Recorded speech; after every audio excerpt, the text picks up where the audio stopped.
Okay, guys, I am super loving this anime. I may not be able to pronounce it for the life of me, but I'm loving it. I entered into this like super blind. All I knew about it was that baseball, ramen, and assassins were involved, okay? I also was told that the anime and stuff and manga was made with you to interpret certain characters as queer coded as well. So I was super interested in that aspect as well. And honestly, one episode in, I am super hooked. It was really hard to stop at one episode, and that's when you know it's good. But I have to stop after one episode because it's a blind watch. Definitely plan on rewatching my Blu-ray set from back to back after I finish doing these reviews, for sure. Definitely going to be doing a binge watch to kind of just retake it all in. The English voice cast is really good. I heard Damon Mills and Josh Grell for sure, and I double-checked they are the two, looks like they're the two main characters. I heard some Austin Tyndall in there, and I'm not sure who some of the other people are, to be honest, but they definitely sound familiar, for freaking sure. I'm looking at it right now. It looks like there's voice actors, Stephen Fu. He sounded familiar. I don't know if I've seen him in anything else. There's David Wald, who's always good. Ian Sinclair, Eric Ville, Dallas Reed. Oh, looks like Aaron Dismuke was in episode 1. I knew I heard him. Oh, I knew it. Oh, Alejandro is in here. Like I said, it's an all-star cast, okay? I have a lot of thoughts. I have a lot of feelings. And for the most part, they're very positive. So let's get into it. Let's go. So right at the start, we get this crossdresser whose name, I don't think they said his name yet. He's voiced by Damon Mills, but I don't know what his name is, so I'm just going to call him crossdresser for now. Because I don't think this character is trans. I do not get the feeling of a trans character. Crossdresser wholeheartedly. He seems to really like female clothes and is very proud of how he looks in them. But I don't get the sense of a trans person. Maybe that feeling will change as the episodes go, but as it is right now, definitely just seems like someone who likes women's clothes. Anyways, so crossdresser is at this one woman's house saying that he was with the girl's boyfriend or husband or whatever, and asked to come in so he could, beat him up with the bag that he bought him. But it turns out he just wants to kill him. And he kills this woman too. Like, I can't tell, is this woman dead because she's just in the wrong place at the wrong time? Or was she just fully part of, the whole message?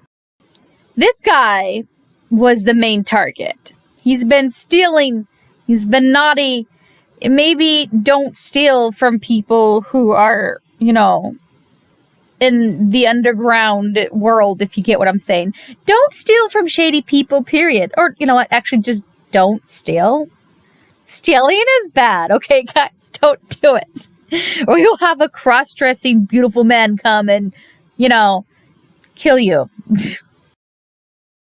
The hit actually says to him, I can't believe they had you dress like that to trick us. And the crossdresser's like, how dare you say such a thing, So rude. I dress like this because I look really good in this outfit. Which really gives you the clue that he really likes wearing women's clothes. And I just don't think there's anything wrong with that. You know what they say? Clothes aren't gendered, okay? If you want to wear a dress and you're a boy, wear a dress, dude. If Harry Styles can wear a dress, you can wear a dress. Power to ya. All right, little a tangent aside. This scumbag tries to say, you can have the money I stole, and then you can just, maybe let me go. And the crossdresser pretends to consider, because he's like, I do need that money, but I can't let you go in the end, because I'm a professional hitman, which he had, said before. And the guy pretty much is hinted to just die. Scene changes, and we get some baseball. Woo! And the guy hits, I'm assuming that's like a home run or something. I don't know. I've only seen a couple baseball games in my life, and they were for dates, and I didn't even have any interest in it. But again, sometimes you gotta do what the guy wants to do, right? I just know that they have really gross food, and you have to hit a ball, okay? And then they run around and hit bases. Maybe we'll learn more about baseball together in this anime. Probably not, but maybe. Anyway, so we meet this guy who's voiced by Josh Grell, and I think they did say his name, actually. Was it Harada? I'm second guessing myself here. Oh, Bonba. Bonbai? Zenji Bonbai? Bonba? It's one of those things, okay? It is Zenji Bonba. I think it's Bonba. Banba. Why am I so bad? And it's not just because it's Japanese, by the way, guys. It's not, okay? Sometimes I have issues with English, too. We find out through a flashback that this guy here, he actually, when he was younger, he got separated from his little sister, and he's looking for his little sister, and he also owes a huge debt to somebody. I don't know who, but he owes a debt, and he's looking for his sister. So there might be something to do with that, maybe, as to why he really likes girls' clothes. I don't know. But either way, he's looking for his sister. He hasn't seen her clearly for a long time, because in the flashback, they were both super, super young, and he didn't even look like a preteen at that point. So I'm assuming that the little girl that he has a picture of, that is like an old picture of his sister. So good luck finding new older sister, because a woman can change so freaking much in puberty. I doubt she's gonna look exactly like that. Who am I kidding? I don't look that much different from when I was a little girl to, now. I'm just bigger. Maybe she's the same. Next we meet Kazuki, who looks like he's also going to be a pretty key player. He is definitely out of place in this. Like, he doesn't seem like he belongs in this anime at all. It is bizarre to me. He looks like a very nice dude who would help an old lady cross the street. He would be carrying stuff for the blind and stuff. I don't know. He just seems like a good Samaritan. So why the hell is he a cleaner? Why is he assassin? I have no idea. But I'm like, boy, you need to quit. And even the other characters around him are like, you shouldn't be here. Why are you here? Go quit. I don't know. But he apparently failed at his last assassin job. Big surprise. And he's being relocated to this other area that is just full of other assassins. There's just so many other ones there as well, I guess. Which is where the series, I think, takes place, actually. And he has a new job, and he has a new head. And I'm just like, don't do this. Why don't you quit? Go join a nice anime where you can be okay. I'm worried about you. Crossdresser heads over to a new job where he was supposed to kill a detective, but somebody else beat him to it and it made it look like a suicide. So, you know, he lost out on some money from that, and he's not very happy about that either. So Bonba, we're just going to call him Bonba from now on. I know it's not right. Anyways, he's talking to this other guy who I believe is also a detective, and they're both clearly also super into baseball because they talk baseball. Like, again, I knew baseball is going to be a thing because yeah. Anyways, so they're talking about the detective that was pretty obviously assassinated, even though at the time the crossdresser thinks it was a suicide. And apparently the detective, before he had died the night before, had slipped an envelope under the dark-haired dude's door, and it was a picture of the mayor and some other people, and it was in a seedy situation. So now they're tipped off that the mayor probably has something to do with it. Which, wow, big surprise. A politician is involved in some seedy business.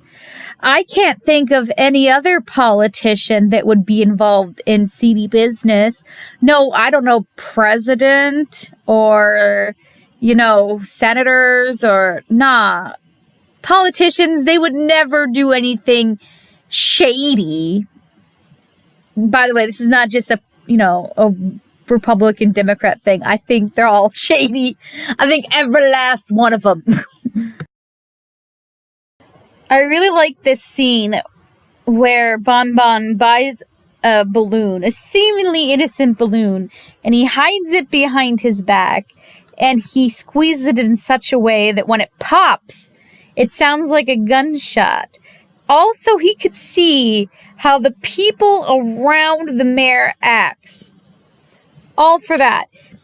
And through this single act, he found out that there was an assassin among the group working for him.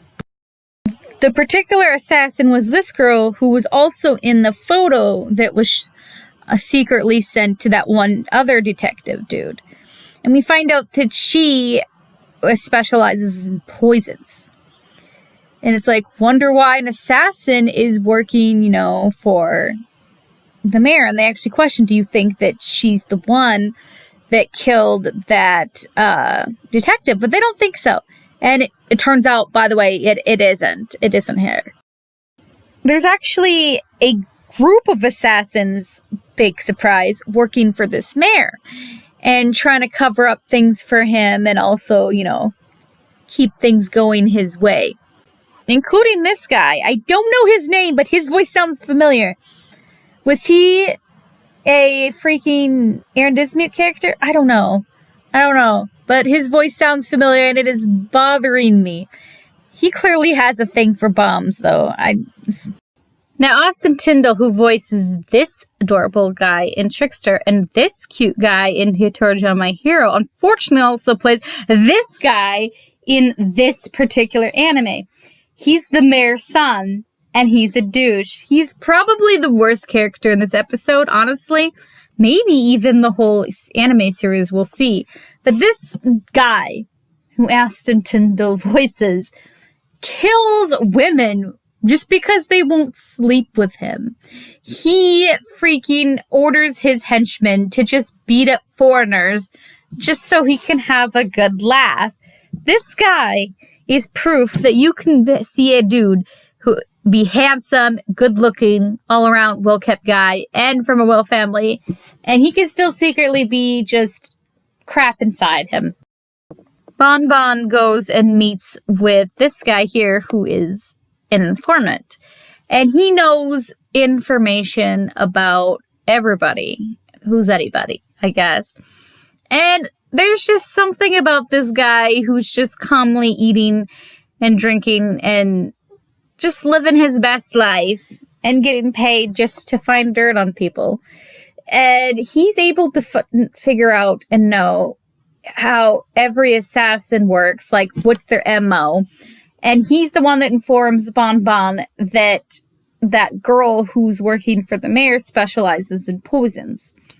And he's like, okay, do you have any information on who could have killed the detective based on, the death method? And we find out some Russian beefy looking dude is who probably did it. Poison lady, female assassin, goes to the mayor's son, and she's like, dude, you have to stop killing people. You gotta stop, causing problems for your dad. And he's like, it's fine. I can do what I want. You guys will take care of it. Because again, he's scum, and I hope he dies. I hope this character doesn't last too long. Like, dear God, I hate saying that but I don't normally wish death, but this guy has no redeeming qualities. This is why you have to punish children. Because if you don't punish children and you give them freedom and you don't let them grow up without an ounce of kindness, they just become rotten. Meanwhile, this bartender guy, who clearly is not just a bartender, is talking to this other guy who's sobbing, and he's clearly beat up and has his arm in a sling and such. And I guess him and his two friends were walking, supposedly, and 3 dudes came out of nowhere and attacked him and his friends. And one of them is actually comatose in the hospital and was holding an ID. And so the bartender guy's like, what do you want us to do? And he's like, I want revenge. And he takes out like huge wads of money.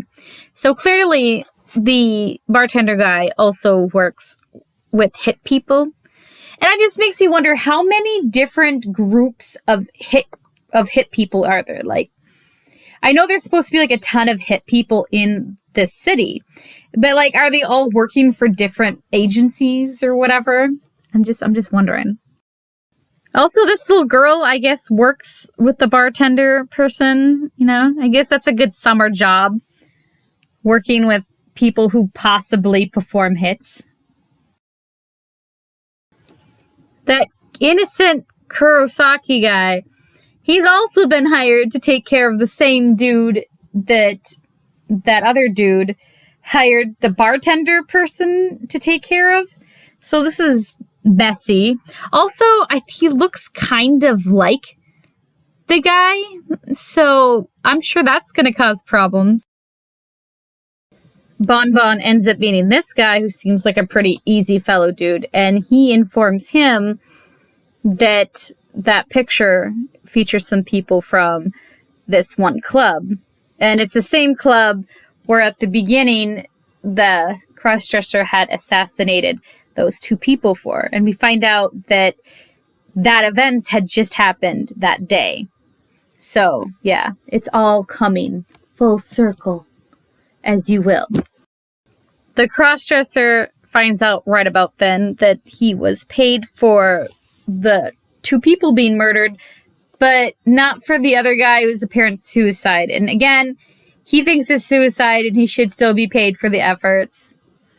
And honestly, I don't think he should be. I can see why he wouldn't be, because he didn't actually do anything. We find out that the informant hacker's name is Inokita, and apparently he gave him a spider, which works as a bug and can listen in.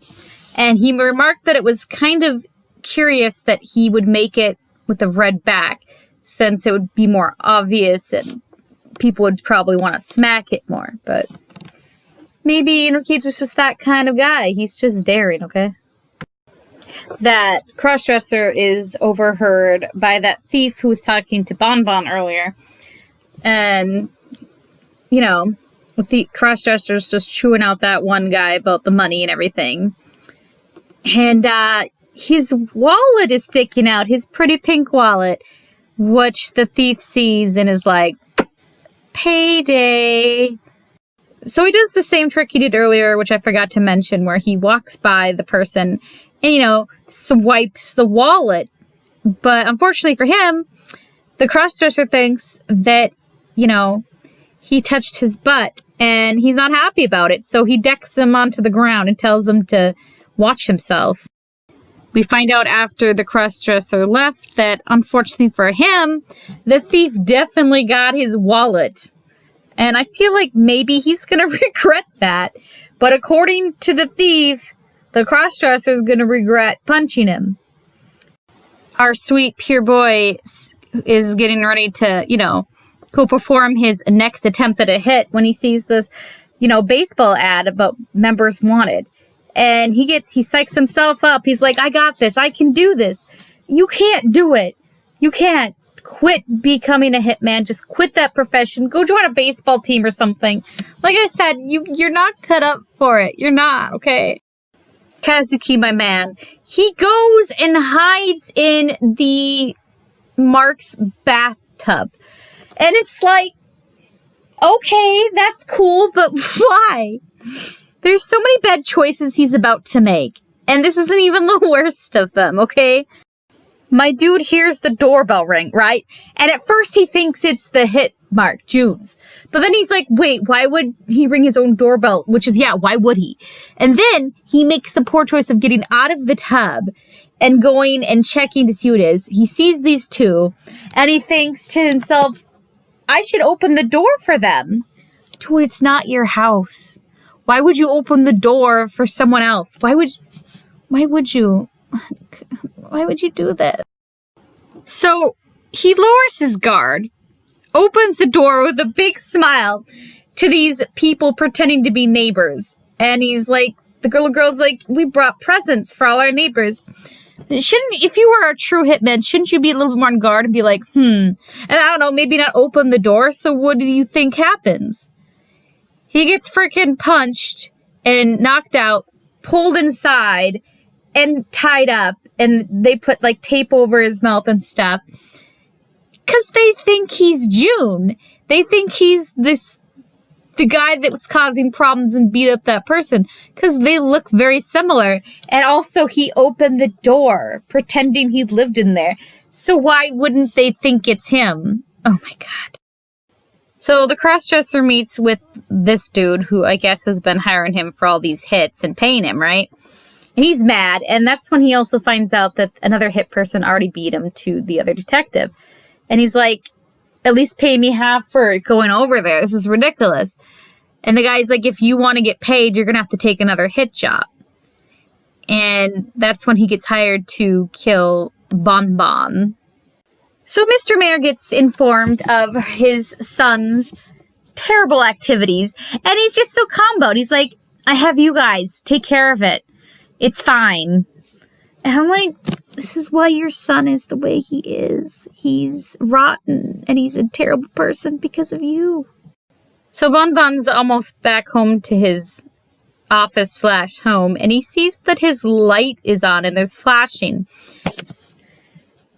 That's weird. He lives alone. But that's because the crossdresser's already there. The one who's hired to kill him. And he's watching a romantic story. Like, it's his home. And, even getting upset there was no kissing or anything. And he's just, this is hilarious. Bonbon then just way too calmly asks him, so what you do? Why are you here? You, a kid or mine or something? And the crossdresser calmly replies, actually, no, I was hired to kill you. And he's just so matter of fact, it is what it is. As if you're talking about the weather. Yeah, I just came to kill you. By the way, did you know it was supposed to rain? And so, of course, Bonbon moves to attack him to defend himself. And the crossdresser uses his high heels to block the attack. How cool is that? A little twist was revealed, though, because the crossdresser said, well, I was hired to kill you. I have decided to protect you instead. And that's pretty interesting. So I'm assuming the rest of the series is just going to be him trying to protect the detective Bonbon from being assassinated. Okay, I can't wait to see where this series goes, honestly. It's really good so far in just one episode. I am intrigued. Despite having such a vast amount of characters and so many things going on, I never felt like I was being overloaded and bombarded with information at a fast pace. Everything flows together rather smoothly. And it's quick enough at a pace to where I'm able to follow along with what's going on. And that's very rare in animes like this. Usually with a huge amount of characters, things kind of start feeling crowded. And so far within episode 1, that is totally not the case. So I'm very, very impressed with this. But yeah, I so far would give it definitely a 4 out of 5 for the very first episode. And I'm extremely picky. All the characters, for the most part, have a very interesting side to them and are likable, except for one character. And I can't wait to see where this goes.